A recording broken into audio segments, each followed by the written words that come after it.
Assalamualaikum warahmatullahi wabarakatuh. Jumpa lagi dengan saya Al Fakir. Yuk kita ngopi dulu biar pinter. Bismillahirrahmanirrahim.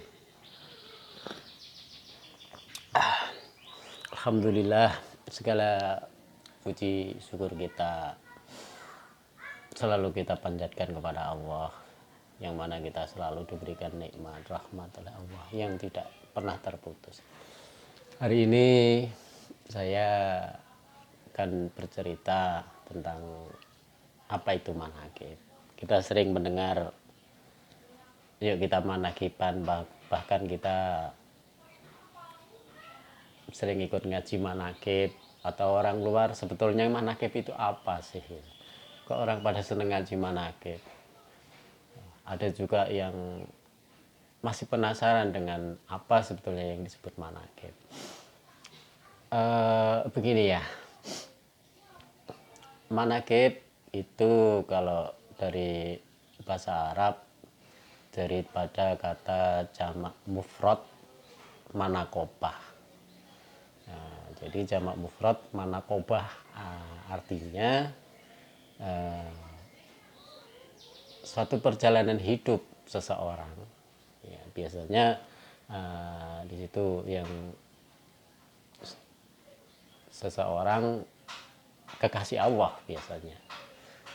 Jadi suatu perjalanan hidup para kekasihnya Allah, para walinya Allah, yang dicontohkan kebaikan-kebaikannya itu ditulis di dalam kitab.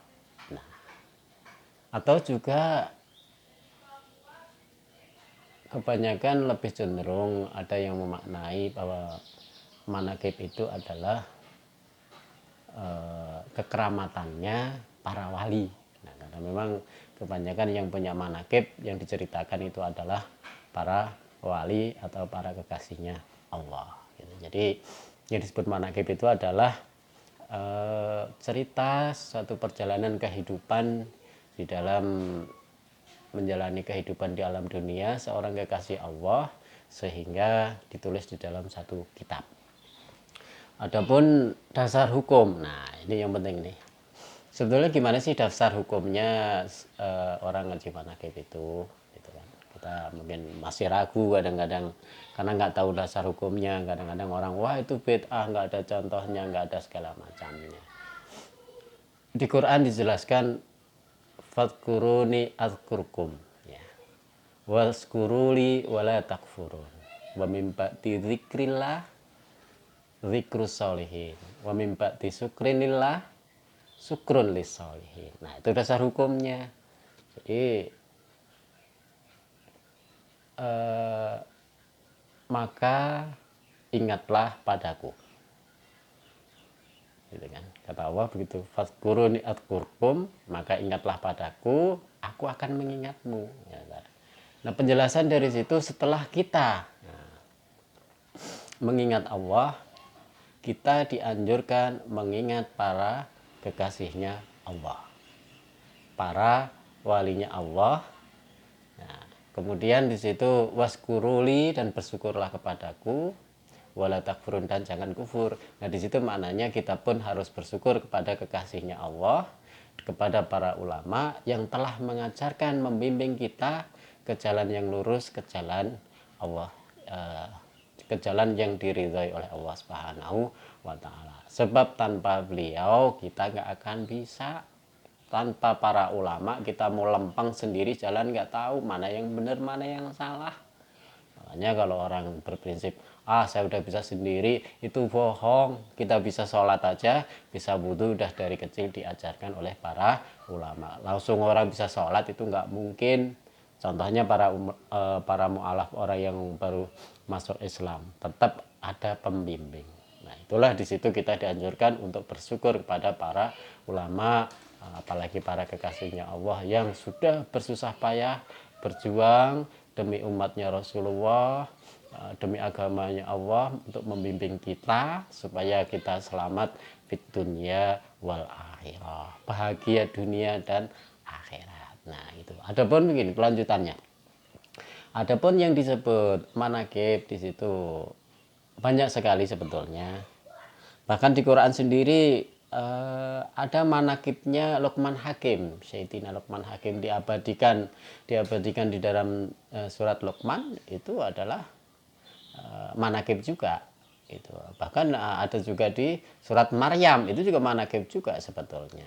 Atau baginda Rasulullah SAW di dalam perjalanan hidup beliau juga manakib juga, ada di kitab Al-Barjanji, ada di kitab Sirah Nabawiyah, dan kitab-kitab lain. Jadi itu sebetulnya adalah manakibnya Rasulullah Shallallahu Alaihi Wasallam. Cuman kita lebih mengenal kitab Berjanji untuk Maulidan. Sebetulnya itu adalah kitab manakib juga, tapi manakibnya Rasulullah Shallallahu Alaihi Wasallam. Nah itu sebenarnya kan kalau kita pelajari dari makna, manakib itu adalah perjalanan hidup seseorang kekasih Allah dan kebaikan-kebaikannya, supaya tentu agar kita bisa mencontoh, bisa ya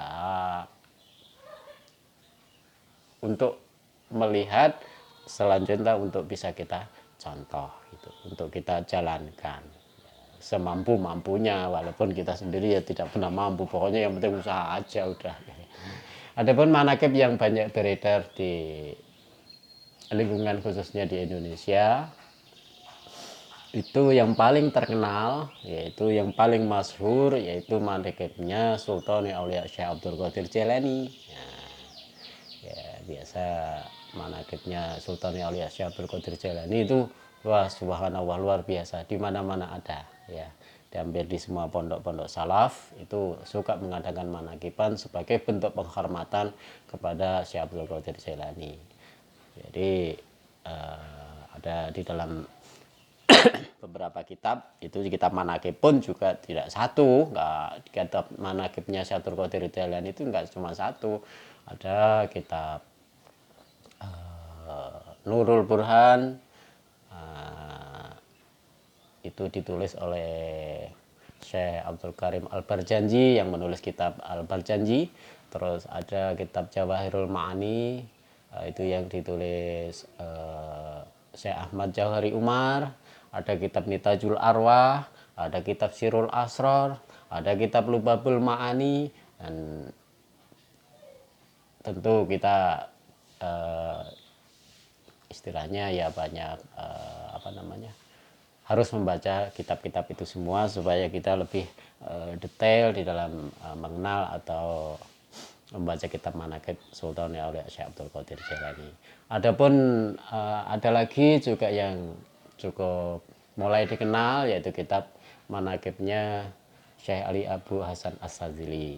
Itu kitab Tanwirul Ma'ali yang dikeluarkan oleh Mbah Dalhar Watu Congol Magelang. Nah itu juga biasanya juga dibaca di pondok pesantren sana. Jadi itu termasuk daripada bagian kitab manakib juga. Ada juga kitab manakibnya Imam Syafi'i, Imam Ghazali, tapi kebetulan yang kitab-kitab yang seperti itu hanya ulama-ulama tertentu yang memegang. Saya sendiri juga belum punya, mungkin karena ya ulama-ulama besar biasanya yang menyimpan, karena memang seperti manakibnya Imam Syafi'i itu juga saya belum punya, dan kitab manakibnya Imam Ghazali pun belum ada, saya belum punya, tapi saya yakin itu ada kitabnya. Terus manakibnya Syekh Bahauddin Naksabandi, penganut Toreko Naksabandiyah, itu juga ada kitab manakibnya. Jadi manakib itu banyak sebetulnya, nggak hanya satu kitab manakib Jawahirul Ma'ani saja atau Nurul Burhan saja atau yang lain. Nah dari situ ya kita harus mau membaca daripada kitab yang lainnya. Adapun prosedur membaca kitab manakib itu baiknya bagaimana? Tentu kalau yang sifatnya masuk ke dunia hikmah, jadi masuk ke dunia hikmah itu misalnya kita ngalap hikmah atau mengambil keberkahan daripada membaca kitab manakib, misalnya kitab manakib Jawahirul Ma'ani, itu harus menggunakan ijazah.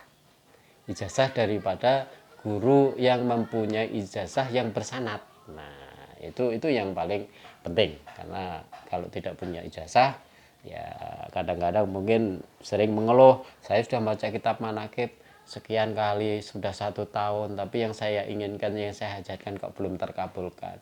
Mungkin yang harus dikoreksi dulu ijazahnya dulu itu, ya ijazahnya, karena mungkin kalau tidak ada ijazahnya kan ibarat satu listrik terputus kabel, dibaca dicetrak-cetrek saklar terus nggak nyala-nyala, orang putus kabelnya yang nggak bisa nyala. Nah seperti itu, makanya betapa pentingnya ijazah daripada membaca kitab manakib ya, karena itu kitab termasuk kitab khusus, kitab khawas, kitab keramat daripada Syekh Abdul Qadir Jailani, tentu diperlukan ijazah. Kalaupun tidak mempunyai ijazah, itu biasanya kalau orang yang mengambil asror atau sawab beliau itu 1 tahun ngaji full, itu paling-paling kepegang cuma 20%, nggak banyak ya, 20%. Berbeda dengan yang sudah istilahnya punya ijazah, maka akan bisa diambil 100%.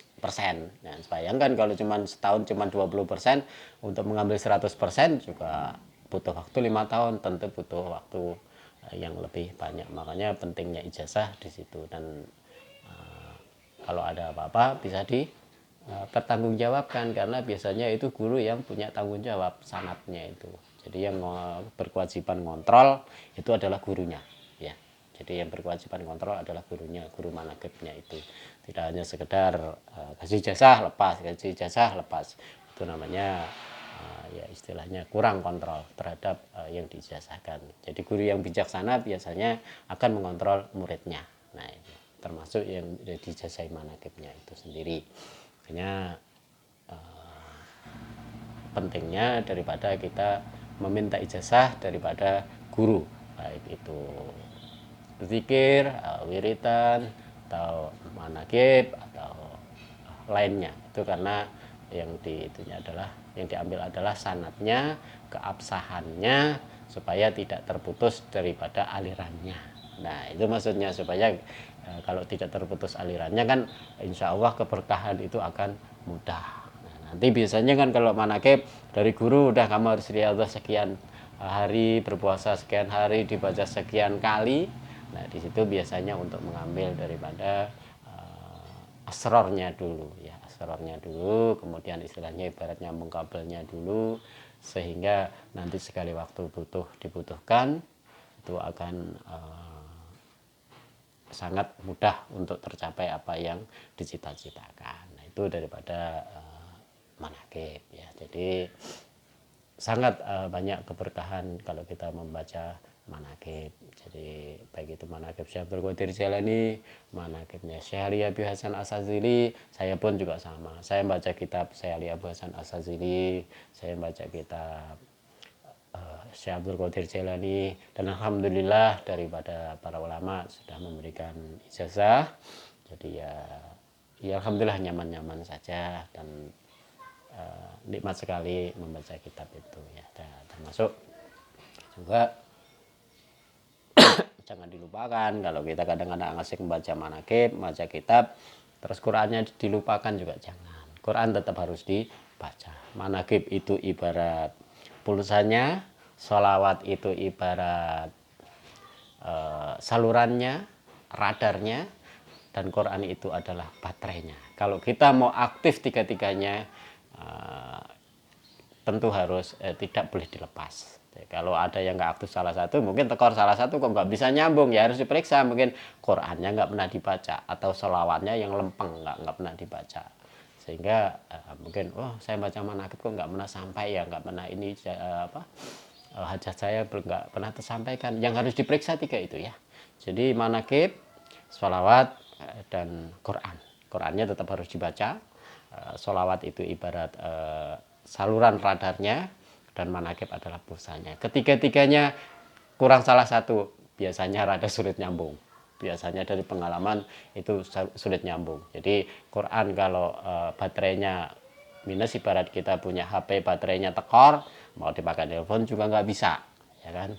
baterainya ada, sinyalnya ada, pulsanya nggak ada, ya syukur kalau bisa wifi, alhamdulillah numpang guru, ya kan. Tapi setidaknya lebih baik ketiga-tiganya dibaca, baik itu Qurannya, ya, maksud saya Qurannya ya harus benar-benar 30 juz, walaupun mungkin sehari 1 lembar, 2 lembar, harus istiqomah dibaca. Kemudian sholawatnya walaupun cuma sehari 100 harus dibaca, baru membaca kitab manakibnya. Dan mudah-mudahan dari situ apa yang dihajatkan, apa yang kita inginkan dengan berkahnya beliau Syaikhul Qadir Jailani, dengan syafaatnya Rasulullah, itu doa selalu akan cepat terkabul oleh Allah Subhanahu wa taala. Karena apa? Ketiga-tiganya terpenuhi. Itu yang bisa saya sampaikan. Mudah-mudahan sedikit saya berbagi ilmu, mudah-mudahan ada manfaatnya buat kita semua. Yuk ngopi dulu biar pintar. Assalamualaikum warahmatullahi wabarakatuh.